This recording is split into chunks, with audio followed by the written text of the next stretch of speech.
Hi, this is Jason from Horrific Nightmares, and welcome to another edition of What's in the Bag, Jay? Quarantine Edition.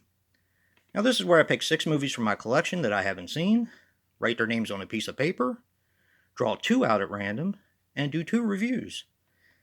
Now, returning from last week is Seeds of Destruction, Honeymoon, Plague, and what seems like the popular one last week, Executive Koala.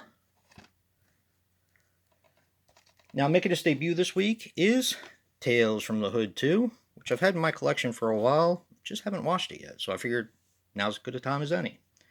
And Tooth Fairy. That cover's awesome. But you know what that means? It's probably going to suck. But it's making its debut this week.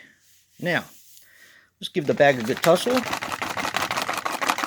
see what we're watching this week.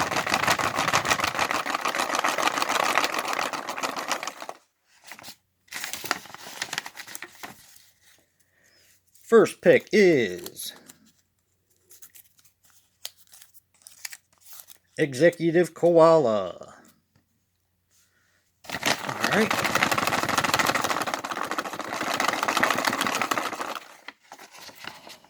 Second pick is Honeymoon. Oh, 2 older ones.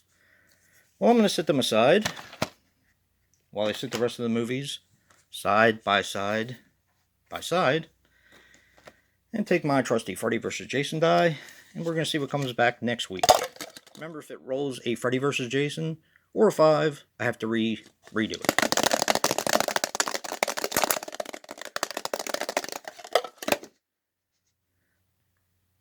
One. All right. Let's see.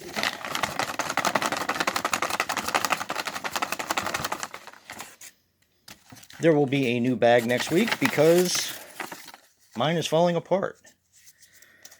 Let's see, our pick is Seeds of Destruction. Now, if you want to see me review Plague, Tooth Fairy, or Tales from the Hood 2, definitely vote for them. But right now, I'm going to go watch Honeymoon and Executive Koala and come back with a short review. Or actually, 2 short reviews later. Well, I'm back. I just watched Executive Koala, and here are my thoughts. Executive Koala is a 2005 film which runs approximately 85 minutes and is written and directed by Minoru Kawasaki. Now, he was responsible for The Calamari Wrestler, which I actually do own, and I can't wait to watch it now, The Rug Cop, and Outer Man. Now, I'm going to try to pronounce these names. This stars Lee Ho, Aichi Kikuchi, and Arthur Kuroda. Oh boy. Okay, how do I describe this movie? Okay, Executive Koala is about a koala man. It's not a guy dressed up in a koala. Okay. It is a guy dressed up in a koala outfit for the movie. But it's actually a koala that's also a man who is a CEO of a company. His one wife was missing for 3 years, and he falls in love with another girl. The girl ends up dead, after which he loses time. There are also some other characters in this film. Most of them are actual people, but there is a frog man and a bunny man. And that's kind of all I can say about this one without ruining anything about it. Whew. What can I say about Executive Koala? I actually really liked it. Now, I'm going to classify this as a Dave and Jason movie. This has martial arts. This has horror.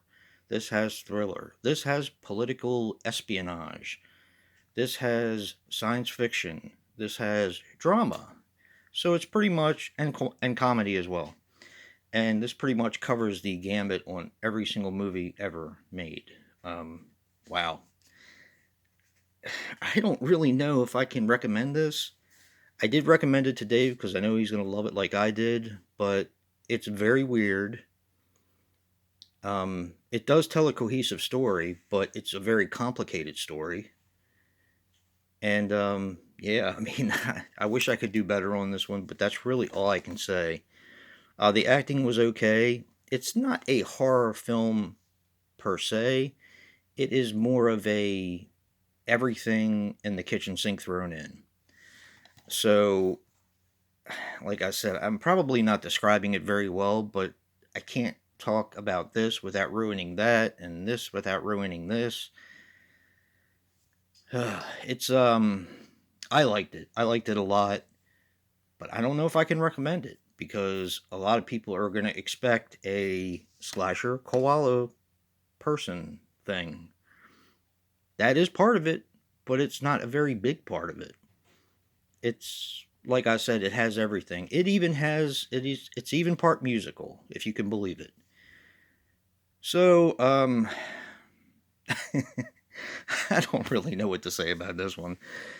Um, this one pretty much has me stumped. If you like all different types of weird stuff, get this movie. If any of the above mentioned genres bother you, then I would skip this one. So that's about all I can say. This is like the worst probably review I've ever done, but I really don't know what to say about this movie other than I enjoyed it. So, and I'll be back in a few minutes with our second review later. Okay, I'm back with the second part of our review, and it's going to be a lot more normal than the first. The second movie is Honeymoon. Now, Honeymoon is a 2014 film which runs approximately 87 minutes and is written and directed by Leigh Janiak. Now, Leigh Janiak directed 2 episodes of the Scream TV series, and she's also directing the Fear Street Part 1 and 2. Now, I'm not sure, this is in, let's see, I read it's in post-production, and Fear Street, for those of you that don't know, is written by R.L. Stine. Now, I'm not sure if this is going to be a TV series or movies. All it says in IMDb is that she's directing it. Now, this stars Rose Leslie as Bea, or Beatrix. She was in Morgan, which is actually pretty good. No one ever really talks about Morgan, but it's actually a pretty good sci-fi flick. The Last Witch Hunter, which is also pretty good. And Now is Good. This also stars Harry Treadaway as Paul. He was in Penny Dreadful. He actually played the part of Victor Frankenstein. The Lone Ranger, and Cockneys vs. Zombies, which is an awesome, awesome movie. Ben Huber as Will. He was in Shiloh, Dick Knight, and a bunch of TV. And Hannah Brown as Annie.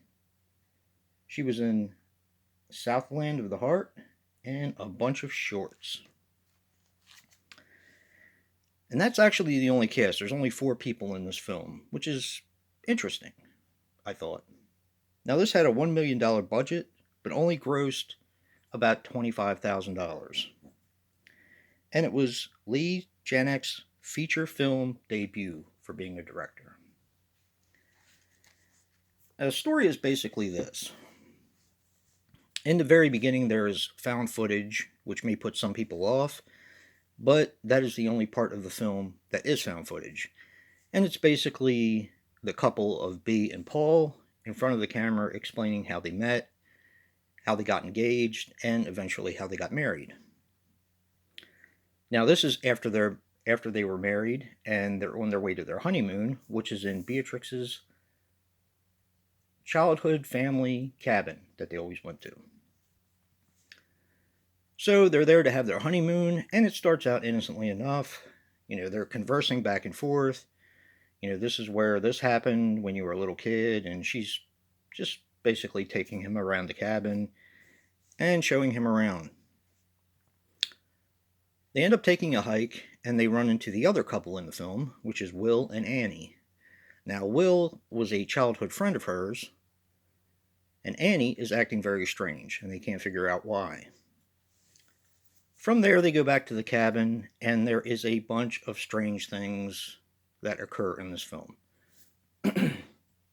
Now, I actually watched this without really reading the back or the comments on the back, and I'm not going to show them because it kind of does give away what this film is kind of like. So I'm not going to show the back of the movie. I've had this for quite a while, and I have been eager to watch it, and I actually really liked it. I watched the first 10 minutes and then rewound it, well, took it out and put it back in, and asked my wife to watch it with me because I thought it was something that she might enjoy. And my wife doesn't really particularly care for horror, but she actually did enjoy this film. Now, this takes a very dark turn towards the middle of the film, and the atmosphere and the tension and basically what's happening in the film all keep you guessing, which is really good for a low budget film. The tension in this movie is really drawn out well. This is definitely a recommendation. It's more of a, this is the one thing I will say, it's more of sci fi horror than just straight horror, but it is a really, really neat film. So, and don't forget to vote for the two that didn't make it. And if you like what you see in here, hit that like button and subscribe. And until next time, peace.